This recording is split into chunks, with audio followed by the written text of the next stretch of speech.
Making sense of decimals. Conversion to fractions. Hello, English learners.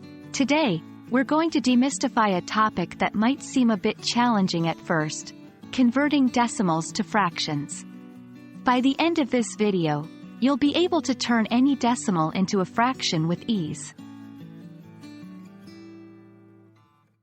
First, let's get a good grasp of what decimals are. A decimal is a way of representing numbers that aren't whole. For example, you can use decimals to represent half of something as 0.5, or 1/10 of something as 0.1. You might often see these when dealing with money or measurements. A fraction, just like a decimal, is another way of expressing numbers that aren't whole. It is usually represented by two numbers, one on top of the other, separated by a line. The top number is the numerator, and the bottom number is the denominator. If you've ever shared a pizza and said, "I ate 1/4 of it," then you've used a fraction. Now, let's delve into how to convert decimals to fractions. The trick here is to remember what the decimal places mean. The first decimal place after the point represents tenths. So, 0.1 means 1/10.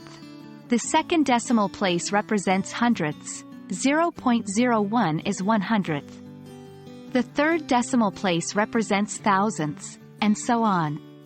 If you have the decimal 0.25, this means 25 hundredths, which can be written as the fraction 25 100ths. But we aren't done yet. The last step is to simplify the fraction if possible. In this case, 25 100ths can be simplified to 1/4. Let's practice with some examples. 0.5 as a fraction is 5/10, which simplifies to 1/2. 0.75 as a fraction is 75 100ths, which simplifies to 3/4. 0.03 as a fraction is 3 100ths, which can't be simplified further. And there you have it. You now know how to convert decimals into fractions. Remember, practice makes perfect. So, keep trying with different decimals until it becomes second nature. We hope you found this video helpful, and until next time, keep learning and growing.